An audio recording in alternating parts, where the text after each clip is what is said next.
Hello guys and welcome back to our channel. हम गए थे ट्यूसडे रात को दीनानगर और उसके नेक्स्ट डे पे मेरे छोटे भतीजे के मुंडन थे और फ्राइडे को उसके बड़े भाई का 6th बर्थडे था।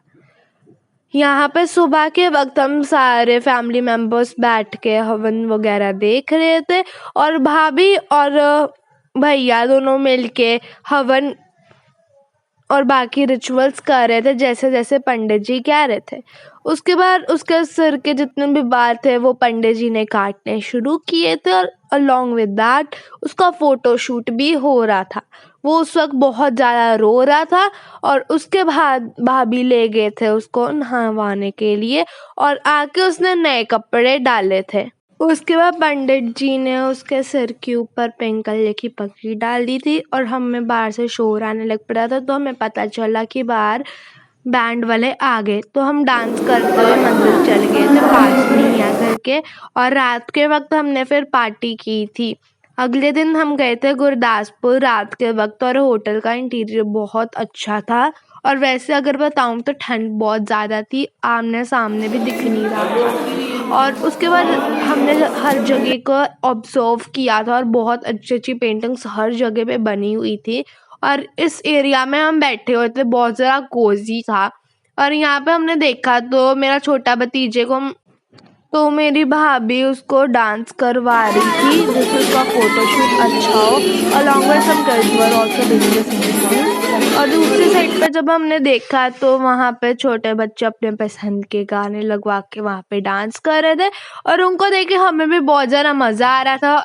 और इन बिटवीन हमने बहुत सारे स्नैक्स वगैरह खाए थे जिनके मैंने वीडियोस नहीं ली। और यहाँ पे मैंने भी बाद में डांस करने गई थी, बट उससे पहले हमने 10:30 बजे केक कट किया था मुन्नन का और जो बर्थडे वाला केक था वो हमने 12 बजे किया था कट। यहाँ पे भाभी ने नाइफ का ढूंढ रहे हैं कि है तो हाँ कहाँ पे, तो हमने फिर मंगवाया था वेटर को और उसके बाद फिर सारे छोटे बच्चों ने केक मिलके काट लिया था और एक दूसरे को फिर खिलाना शुरू कर दिया था।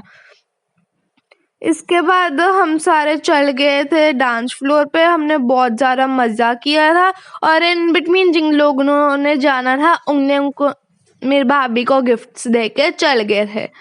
उसके बाद हमने फिर रोटी खाई थी करीब 11 बजे और उसके बाद फिर हम सारे चल गए थे डीजे पार्टी के लिए। और जो भी बैठता था तो कोई भाग के जाता था और उठा के ले आता था, तो हमने पूरे 1 घंटे खुल के नाचे हैं। और फिर 12 बजे फिर मेरे बड़े भतीजे विनायक का हमने केक कट किया था। यहाँ पे मैं बहुत ज़्यादा इंजॉय कर रही थी और सबके साथ घुल मिल के गाने वगैरह गा रही थी। बहुत अच्छा माहौल बना हुआ था उस टाइम पे। रात के 12 बजे फिर हमने केक काटा था और मेरा भतीजा बहुत ज़्यादा बड़ा फ़ैन है केक का और कार्स का, तो हमने पोर्शिया वाला केक बनवाया था और यहाँ पे उसने केक कट करके सबको खिला रहा है, अपने पापा मम्मा को सबको। उसके बाद हमने उसको डांस थोड़ा बहुत करवाया और जैसे हमने सोचा कि चलो अब घर चलते हैं तो सारे दोबारा डीजे पार्टी पर जाके डांस करने लग पड़े थे। हमने 2 बजे तक डांस किया है और उसके बाद घर हम 3 बजे पहुंचे थे क्योंकि ठंड बहुत ज़्यादा थी। Subscribe for